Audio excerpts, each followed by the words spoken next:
Página 87. La historia del diablo.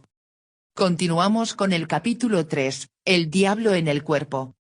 El cuerpo mágico. El cuerpo humano se consideraba como una envoltura que contenía los humores cuyo equilibrio determinaba la salud.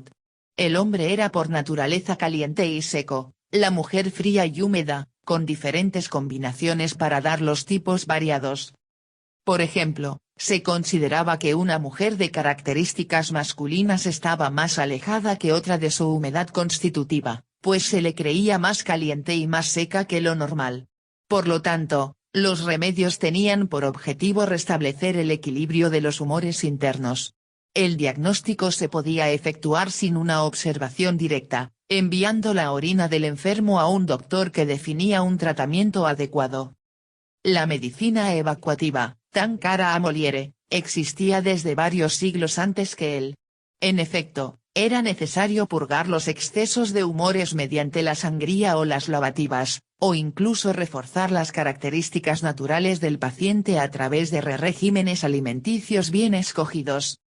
Página 88.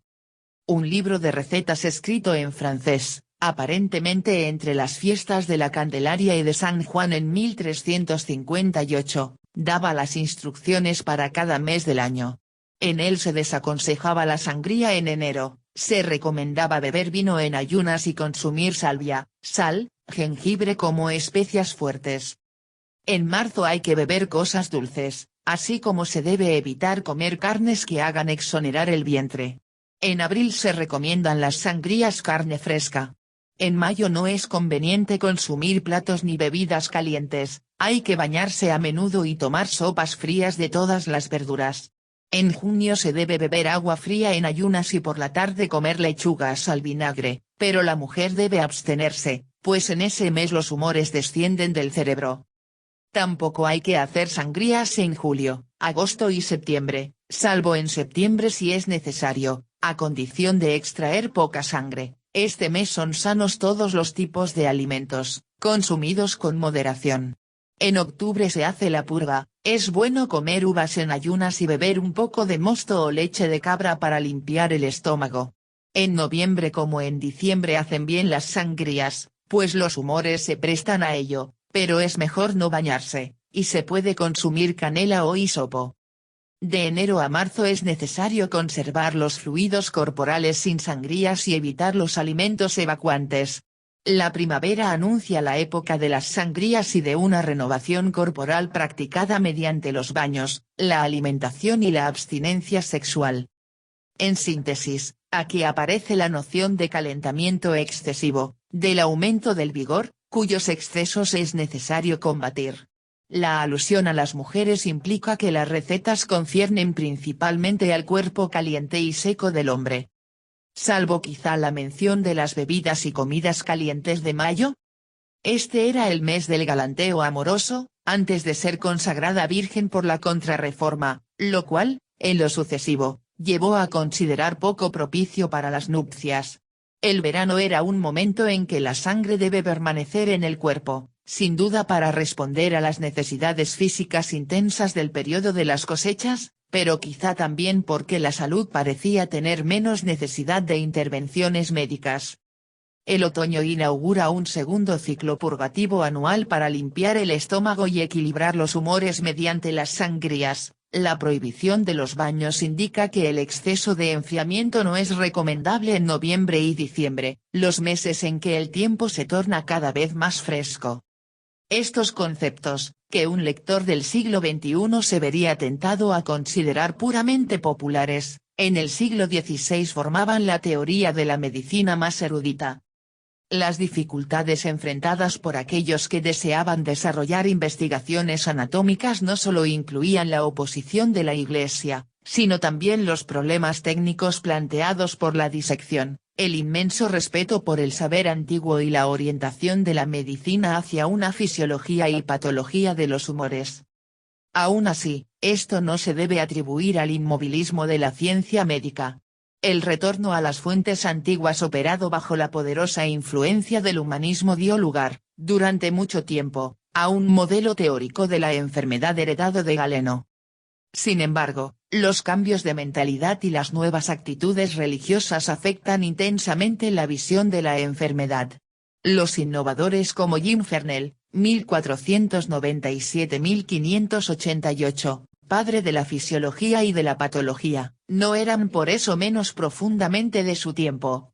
Fernell seguía siendo un fiel adepto del humoralismo clásico.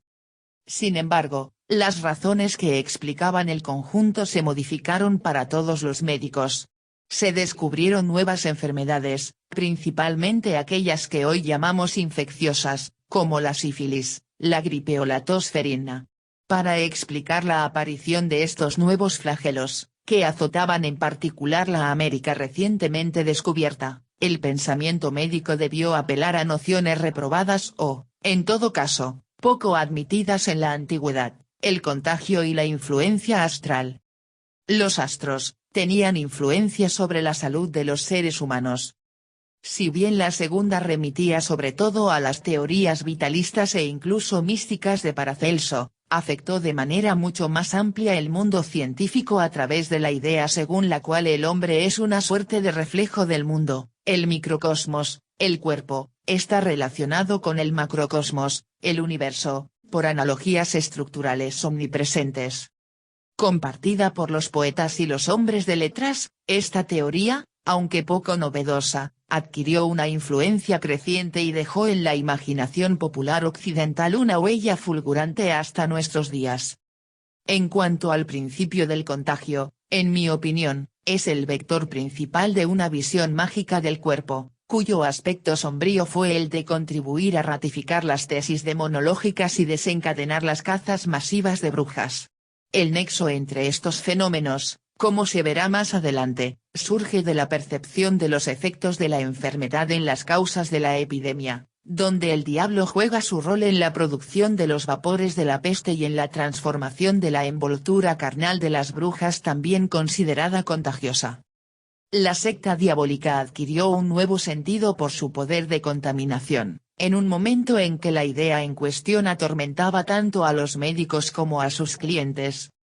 Alejada de la medicina científica griega, la noción de infección contagiosa procede de una lectura mágica del mundo, un estigma peligroso para la salud y capaz de transmitirse a través de las enfermedades, de los objetos de las fuerzas invisibles y del aire. Este estigma fundamenta el principio del tabú, y se combate por medio de rituales prohibidos en sociedades no europeas estudiadas por los etnólogos. De esta manera, los médicos procuraban definir las enfermedades contagiosas evocando un factor compartido en la misma época por una gran cantidad de personas infectadas. La doctrina en boga en la segunda mitad del siglo XVI fue la de abandonar la explicación de la transmisión de una sustancia, el contagio de un hombre a otro, a favor de la teoría del miasma, relativa a la impureza del aire respirado. Un médico italiano, Girolamo Fracastoro, fue quien desarrolló esta última teoría en un tratado publicado en 1546, De Contagione et Contagiosis Morbis et Curatione. En él describe diversas enfermedades pestilentes, entre ellas el tifus exantemático, la sífilis, la viruela, la lepra y la rabia. Para él, todas las enfermedades provenían de fermentaciones locales de los humores corporales bajo la influencia de un factor externo. Este veneno particular poseía las características de un ser viviente, invisible al ojo humano, capaz de reproducirse para multiplicarse. Nacidos a veces por generación espontánea a partir de los humores corrompidos de alguien, estos gérmenes primordiales, seminaria prima, se transmiten por contacto directo o por intermedio de objetos contaminados, pero también son transportados por el aire. Y si el agente maligno está en el aire, la psicosis provocada por esta idea, era ocasión de tremendos miedos en la gente. Los agentes causantes de la enfermedad, son atraídos por los humores a causa de la afinidad que relaciona al hombre con el conjunto de la creación divina. Todo está en una interrelación. El microcosmos del cuerpo humano relacionado con el macrocosmos universal. La infección adquiere entonces un sentido en la cadena de explicación de esta visión mágica pero científica de la época. Las ideas de contaminación moral, de pecado original, de culpabilidad patógena y de castigo divino la acompañan ya sea abiertamente, ya sea de manera subrepticia, concluyó con razón Mirko de Grimek. El paralelo establecido entre el interior del cuerpo humano enfermo y los movimientos de los astros también dio lugar a la invención del término influenza, para designar esta influencia de los planetas en las epidemias de gripe del siglo XVI. La moda actual de los horóscopos, a fines del segundo milenio, estriba en un fenómeno de la fe que se origina en una concepción semejante de la vida, hoy desvinculada, al parecer, de la ciencia y de la medicina. A la espera de la definición en el siglo XVII de un nuevo modelo de explicación de la enfermedad por medio de la química o de la física, la idea del contagio abrió un espacio de reflexión a los espíritus cultivados, angustiados ante la proliferación de los peligros y del satanismo. La concordancia con las grandes cazas de brujas es evidente. Los elementos de una cultura del cuerpo agredida por fuerzas morbosas invisibles podían ser trasladados al mito del aquelarre.